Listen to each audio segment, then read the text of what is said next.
Hello, everyone. Firstly, I want to give you an update that you've probably already heard this, but just wanted to include it here as I've been covering Richard's case, obviously, a little bit. And the ruling came out on the 24th, so that was a few days after I made the last video, as I think I alluded to. And obviously, as I suspected, and as many have suspected, they've ruled in favour of the claimants. The judge has, this Justice Stein.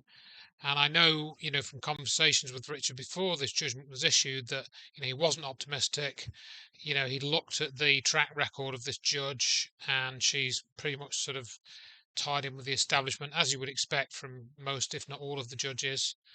Maybe the outcome would have been different if there was been a jury involved. Who knows? But my thoughts on this, I haven't studied all of it. I've read some of the transcript. I haven't read the judgment.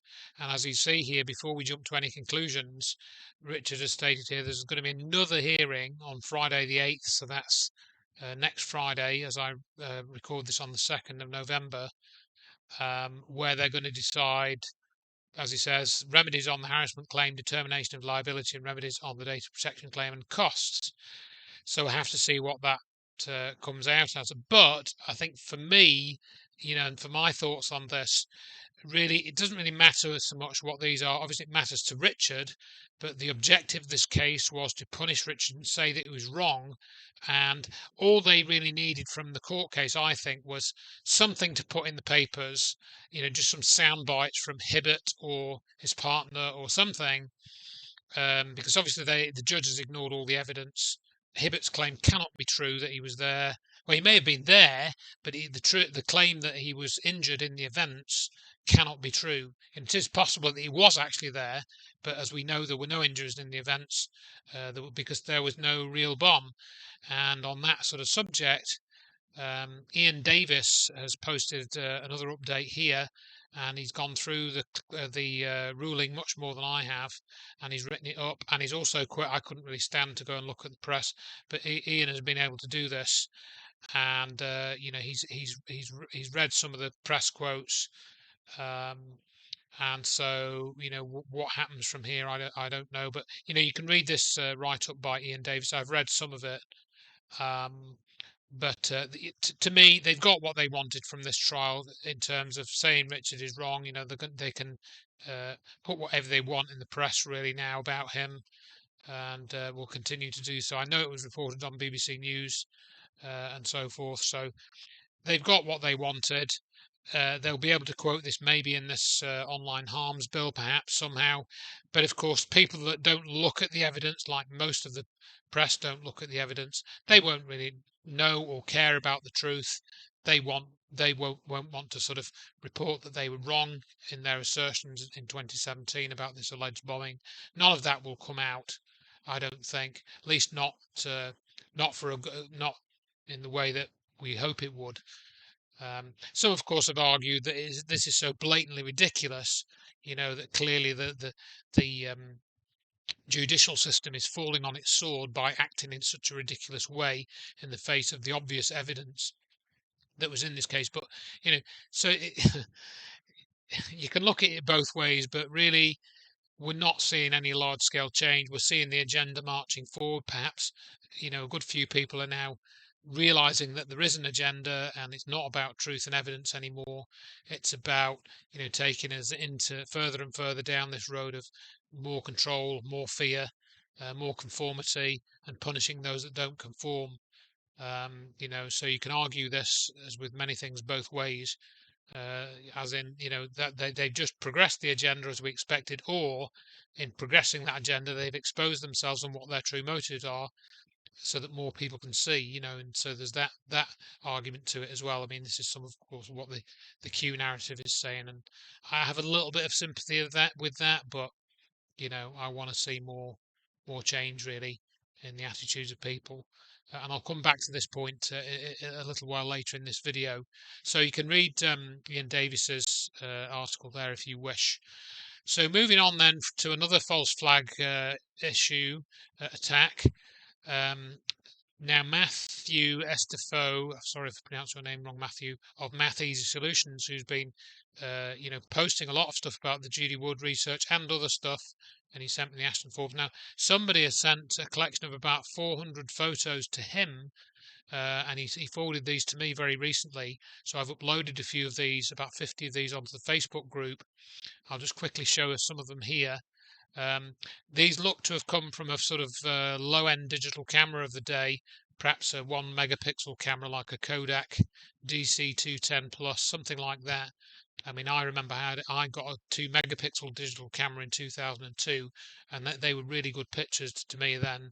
And the one I had before that in 2000, a Kodak, was 1 megapixel. This is about a 1 megapixel digital camera these were taken with. Doesn't matter though, because there's some really interesting images here. Again, just showing what we've already seen before. I mean, look at some of these cars here. I mean, the number of, these were particularly interesting to me. The level of kind of, destruction of the metal here. So I'll just quickly show some of these. But I've put them in the Facebook group. The link will be in the description. The 9/11 Forensic Evidence group. I think there are various pictures here. Some, a lot I've not seen before. Some I have seen before, which have been pulled from websites. I think. I think I've seen. Well, I haven't seen this picture, but I've seen obviously the Ladder 3 fire truck. I think that's in Where Did the Towers Go book, and it's on Dr. Wood's website, but not this particular picture of it or this one. So again, things like this, other cars there, and that. I think we've seen that car there in one or two images before. Fire truck there, I'm just chopped in half. And this particularly where the paintwork is all intact, but as we can see the metal is melted. I found this particularly interesting. I've not seen this picture before, and this is incredible really. Well, I should have turned that one round. There's a couple I haven't turned round, so there we go. But yeah, speaks for itself really. Yeah, so I'll just flash through a few of these now while I'm making this video. Some night shots as well. I think the person that sent these allegedly was involved in some of the events, some of the cleanup there. I'm not sure what this is. It's some sort of girder which has come dislodged or something. There's a couple of pictures of that. There we go. I can't give a lot of context to that image though. There are also, I think, some images of the Bankers Trust building. That's WTC3. That was the hotel. I have a feeling there might be one or two images inside World Trade Center 6, possibly. I think maybe that one's looking into World Trade Center 6. Not sure, though. Not sure. Buckled floors and stuff. There's a few of those I haven't seen before from certain angles. That might be World Trade Center 6, possibly. And there. So again, just more evidence, more of the same that we've seen, but just more of it, really. From the days around 9/11. There's the Bankers Trust and that damage we saw there. That's from the other side of the picture that I've got. I've got another one or two of this. Whoops. Yeah, let's go backwards now. Another mangled fire truck there, and so on and so forth. Yeah, again, I think there's still some plastic intact on the top there. Paintwork's intact. That I haven't seen that picture before, nor that one with the front taken out. The rest of the car looks okay. I hate that when it does that.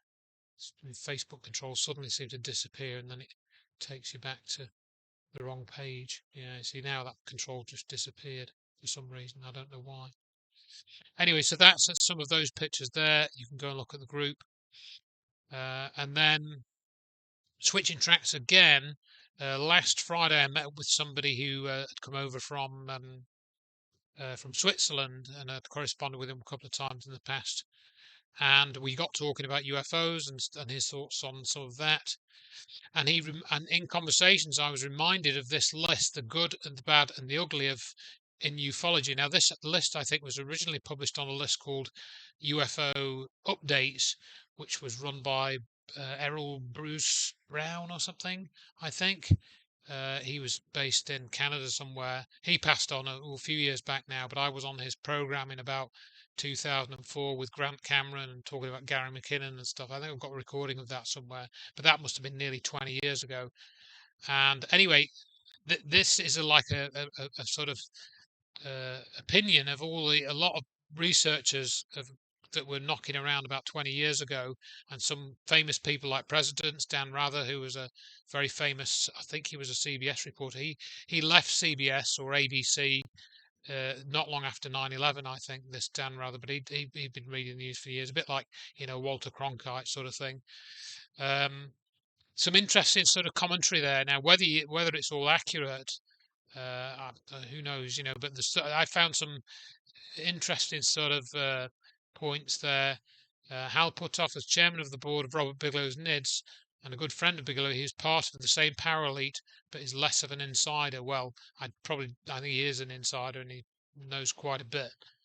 So I slightly disagree with that. But there's some interesting sort of comments like that. And they talk about psychic protection in this list as well. So somebody, I think, who's claimed to be psychic wrote this, but it's quite just interesting to read. I'm not saying I believe all of it. I'm not saying you should believe all of it, but it's a really interesting list. And so you can have a look at that and review that and see what you think of it. I think this might even be longer than the original list that I saw, but and this post is actually 9 years old anyway, but it was older than that. It was from about, as I say, I think about 2003 or something like that. So there you are. You can have a look at that. And then, again on the UFO subject, I was contacted this week by a chap. Don't know his name. He's given me this sort of acronym, the Ghost Scientist. And roughly 5 years ago, I gave this he wants to tell me stuff that he's been involved in. He wanted to say this to Linda Moulton Howe, and it seems she's used many of some 12 hours recordings I did with her over the course of twice in 2 years. It seems instead of releasing this information to the general public, which I was directly told her she would do forthwith, she had other plans in mind, profiting from my suffering at the hands of the VA, mostly in secret. And he says he's posted on these. Well, I think a lot of disinformation on these sites above Top Secret and Godlike Productions. There, probably CIA-run forums. I posted on there a little bit, but I was never drawn to post or read on any of those forums because there were too many trolls and gatekeepers. I mean, I did post on above Top Secret ones, particularly about the Aldrin saying, about not Aldrin, Armstrong talking about removing truth protective layers. I posted that on above Top Secret, and then somebody called Agent Smith came on and tried to debunk what I said and say it didn't mean anything, when clearly it does if you go and watch the video. Anyway, I digress slightly. So he says he's got a long story, hundreds of pages of text. And he says his career began in the U.S. Army in 1989, and he had a sort of difficult upbringing, humble upbringing and stuff. And he went into military service, and he gives some specifics. And then said he didn't have much family around him or anything, so he was a bit of a loner, and therefore he was, sort of sent on these missions and stuff. Spent a lot of time learning to hunt, fish, track anything through deep, deep woods, caves, dens, etc. Due to this experience in my youth, my DI at the time was an ex-FODD, not sure what that means. Knowing all I know now, I was right for pickings. No real family ties to speak of, no real ties to society in any way. No one would look for me if I were to just up and disappear. So he was expendable, I suppose he was saying. I was given a very short briefing by an active team recruiter, psychological evaluation and physical performance exam, and lots of papers to sign my life away to the programme I would remain a subject of up until 2014, though not of my own doing.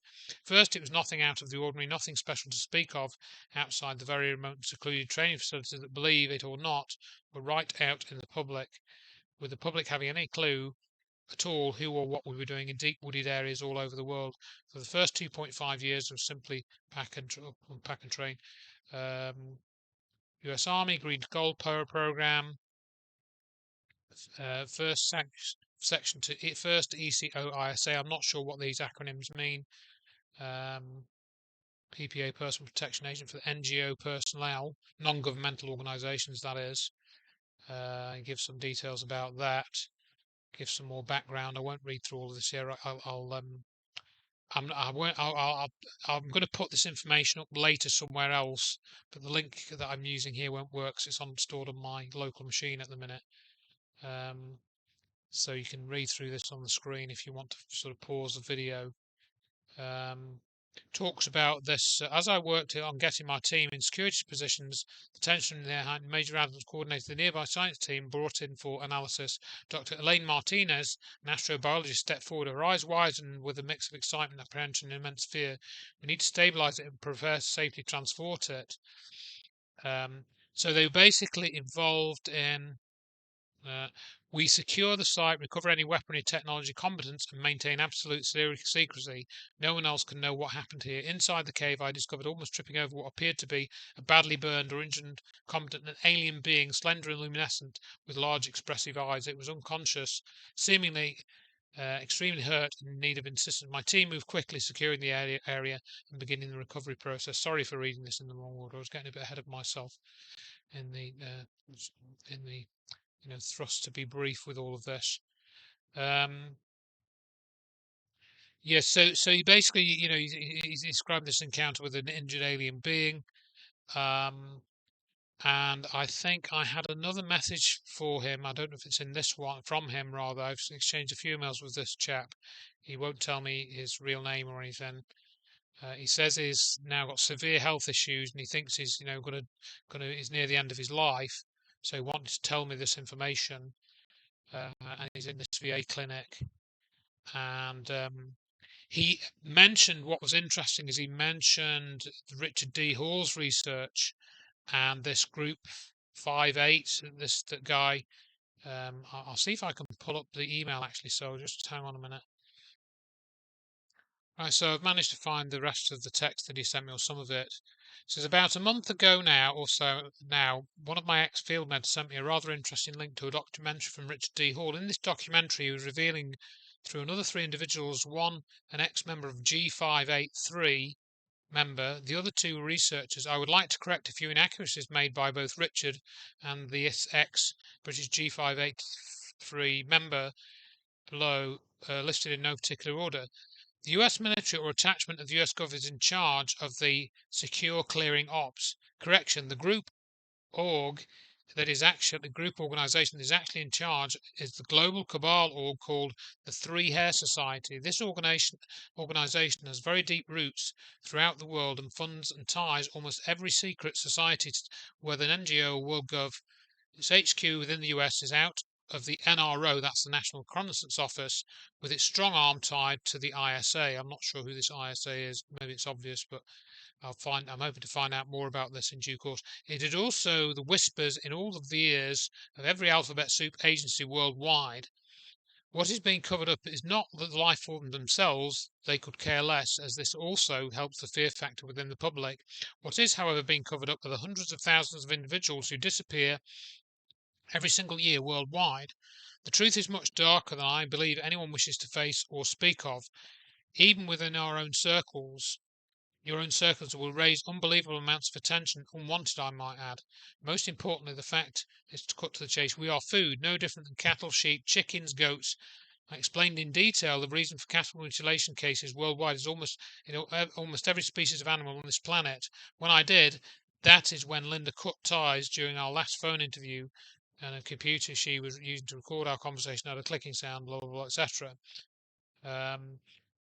But Linda Multhouse won't talk about the human mutilation cases. Richard covered this in one of his lectures, and she tried to debunk one of them as being the use of napalm or something ridiculous. So Linda Multhouse is definitely compromised. She was one of the people that interviewed Stephen E. Jones back in 2007 and pushed the thermite story of 9/11.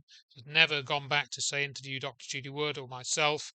I had some brief correspondence with her. She's not a reliable source. I think she is or was and still is controlled by the intelligence service. She's an asset basically. Anyway, I'm hoping to get more information from this chap. I have got an arrangement to speak with him next week, so all being well. I don't know. I don't know anything about this guy, so obviously whatever I put out after I've spoken to this guy, I'm not sure whether we're going to record and put that out. I think he expressed some reluctance to be recorded, or at least didn't want that audio putting out. But obviously, I'm going to make some notes at least, because he apparently wants me to put his story out. So we'll see where that goes, and I'll maybe put that in the next video in a couple of weeks or something when I've, got it into a state where it can go into a video. And then on the subject of email correspondence, I had an email from somebody this week who'd read my climate change book and said, "Oh, I put in the climate change book that they had to be careful how they use the weather modification technology because it might become too obvious when they were doing it."